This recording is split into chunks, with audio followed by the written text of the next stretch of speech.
meu pai, a gente era muito apegado, cara. Eu e meu pai, Jacques, você não tem noção. Que doideira. A gente era apegado do ponto de quando eu era pequeno. Meu pai ele tinha que sair escondido pra eu não ver ele saindo. Porque se eu visse meu pai saindo, eu chorava. Tô vivendo Eu ia isso, pra mano. Tô porta. vivendo isso, mano. Eu ficava. E assim, muitas pessoas me perguntam, André, qual é o seu maior sonho? Qual é a pessoa que você sonha em entrevistar um dia? Cara, a pessoa que eu sonho em entrevistar é uma entrevista que eu nunca mais vou poder fazer. Uau. Que o meu sonho era um dia o meu pai estar sentado nessa cadeira. Forte isso aí. O meu sonho era entrevistar o meu Uau. pai. Meu pai me ensinou, a morte do meu pai, ela me ensinou muito sobre o que é você ser um homem íntegro. Que eu lembro que quando meu pai, ele teve câncer no pâncreas. A Quando minha irmã ele- tem problema no pâncreas. Tem uma necrose no pâncreas. Isso, meu pai teve Meu um câncer, Deus. começou com um caroço, e aí a gente correu pro hospital e etc. Aí os médicos, olha, o caroço aparentemente dá pra retirar, né? É um caroço pequeno, vamos abrir. Abriram meu pai, e aí foi a alegria da cirurgia. Vai fazer a cirurgia, vai tirar, graças a Deus voltei meu pai de volta, meu pai vai ficar bem. No outro dia que eu voltei pro hospital, fecharam ele, não tiraram o caroço e já chegamos com a notícia. Aproveita que ele vai ter no máximo uns 30 dias. Tá todo metastado. O câncer se espalhou por todo o organismo.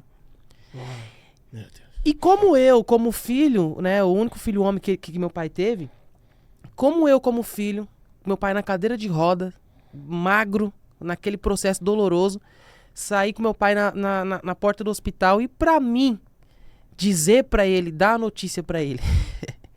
Foi um dos momentos mais complicados da minha vida. Eu lembro que eu me ajoelhei na frente da cadeira de rodas. Ele já entendeu, já ganhou o que estava acontecendo. Eu lembro que ele se emocionou, o olho dele encheu de lágrimas. E aí eu ajoelhei e perguntei assim pro meu pai. Falei, pai, tem alguma coisa que você quer que eu faça? Você perguntou. Perguntei pra ele. Tem alguma coisa que você quer que eu faça? Tem algo que o senhor quiser, eu vou fazer. Falei pra ele, o que o senhor quiser, o que o senhor pedir, eu vou fazer. Porque o médico já tinha dado essa orientação pra gente, ó. Se ele pedir pra comer, seja o que for, uma feijoada, dá pra ele. Se ele falar que ele quer ir pra praia, vai. E se ele quer ir à praia, vai, leva ele. Que é os últimos dias. E eu fiz isso. Cara, eu perguntei pra ele, falei, o que o senhor quer? A resposta que meu pai me deu, cara, ela me ensinou e ela me ensina até hoje. Eu falei pra ele, o que o senhor quer que eu faça? Ele falou assim, o meu carro tem 2 multas. Paga essas multas. Que eu não quero morrer. Não vendo nada. Eu não quero deixar um carro Não é com nada. multas. Boa. A maior preocupação dele, Que ele isso, me mano. ensinando o que é ser íntegro. Meu pai foi íntegro Até um até bom na nome, sua né, morte. cara? Que loucura. Mano, assim, as pessoas falam assim, por que você emociona muito quando você fala de seu pai? Porque a presença é um presente. A presença é um presente. Uau. A presença é um presente. Qual o problema da internet? Que ela nos afastou de quem tá perto e nos aproximou de quem tá longe. Sim. A internet nos aproximou de quem tá longe. O cara tá lá no mundo, nós estamos falando aqui. E nos distanciou de quem tá perto. Não existe mais tete a tete. Olho no olho mais. Não existe mais contato. Então eu posso estar plugado com pessoas que não estão na minha vida. E desplugando de pessoas que realmente estão ali. Cara, uma casa forte, ela é mais importante do que uma vitória forte. Por quê? No dia do fracasso, quando você voltar pra casa, se você não tiver uma casa forte, você não recomeça. Você não reage. Porque depois do palco do sucesso, quando você entra na solidão do seu mundo, só um grupo de pessoas vai estar lá. Sua família. Enquanto você tem sucesso, o mundo quer te abraçar. Mas o dia que você tiver o primeiro fracasso, só sua família vai estar lá. Vai todo mundo te dar as costas. Você tá aí? Por isso que a gente tem que valorizar quem de fato esteve conosco quando a gente esteve na cruz. Jesus tinha 12 discípulos, treinou muitas pessoas, 70 discípulos depois, tinha 5.000 pessoas para multiplicar pão. Mas quando ele esteve na cruz, só um discípulo ficou lá. Por isso que Jesus chamava ele de filhinho. O discípulo do amor. Por que João ficou? Porque João entendeu que é amor. Porque quem ama fica. Quem ama fica. João entendeu, porque quem ama fica. Todo mundo foi embora, o João ficou. Presença. E detalhe, ele é o mais novo. O mais novo talvez tenha a reação mais Yes. forte de ter medo, mas ele falou, não, eu vou Yeah. ficar. My God. Presença. Presença é o melhor presente que alguém pode dar, né? Estar presente é uma demonstração de amor por alguém. Yang, Davi, quando o espírito maligno da parte de Saul, de Deus, vinha tormentar Saul, sabe quem que eles chamavam? Davi, para tocar harpa. Chamava Davi para vir tocar harpa. Então Davi começou a frequentar o palácio, mas ainda não era rei. Deus está por trás de qualquer exposição, irmão. Ele não ia permitir você ver nada sem intenção. Davi estava indo no palácio, mas não era rei. Ele frequentou tanto o palácio, daí a pouco virou rei. Só que o lugar já não é mais assombroso, porque ele já frequentava antes. Deus pode estar permitindo você acessar lugares agora que tem a ver com o seu futuro amanhã, porque presença é presente. Amanhã alguém vai falar, mas como é que você chegou aqui? Não, eu já frequento esse lugar antes. Só não tinha nome, só não tinha cargo, mas já está frequentando aqui já.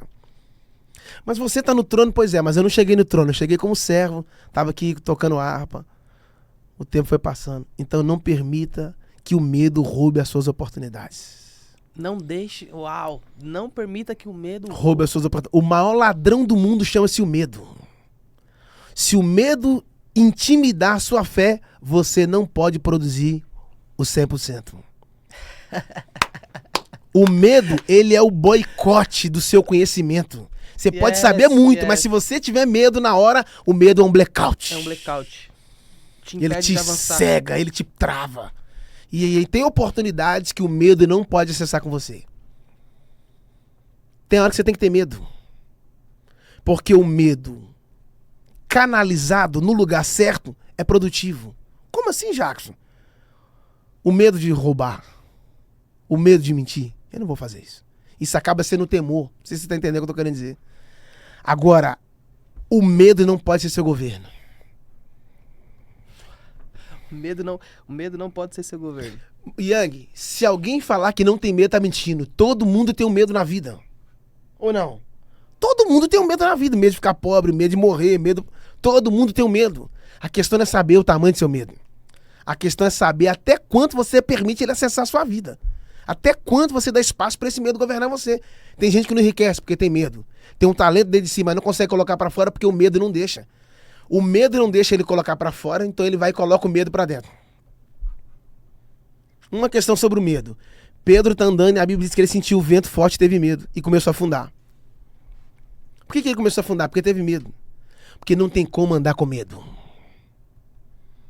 Para os próximos passos que você for dar, você não pode ter medo.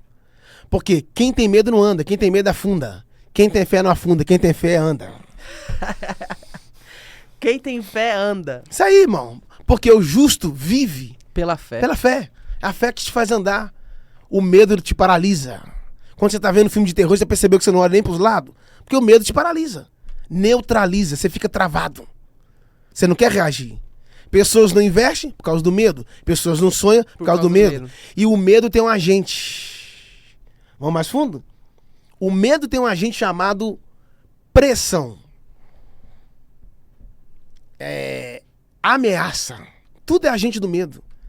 Ele usa a ameaça, ele usa a pressão. Por trás da pressão tem o medo. Por trás da ameaça tem o medo. Lembra de Lázaro? Lázaro. Ele não morreu? Jesus não foi lá e ressuscitou ele? Engraçado, Jesus tinha 12 discípulos, né? Não ressuscitou nenhum discípulo. Mas quando um amigo morreu... Ele foi lá ressuscitar. Aí beleza, ressuscitou Lázaro. Quando Lázaro ressuscitou, a Bíblia diz que os sacerdotes se reuniram e falaram: vamos matar a Jesus e também a Lázaro. A pergunta que não quer calar: o que Lázaro fez? Por que vocês estão querendo matar o menino? Ele só foi ressuscitado, gente.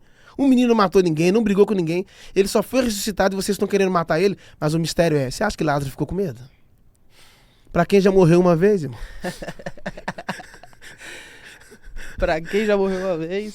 Então, as ameaças são como cartas sem endereço, sem destino. Elas nunca chegam. Se você tem um amigo que ressuscita morte, você vai ter medo de ameaças? Se você tem um amigo que tirou da sepultura 4 dias morto, você vai ter medo de ameaças? Se ele ressuscitou você uma vez, meu filho. Ele pode ressuscitar de novo. Jacques, agora pra gente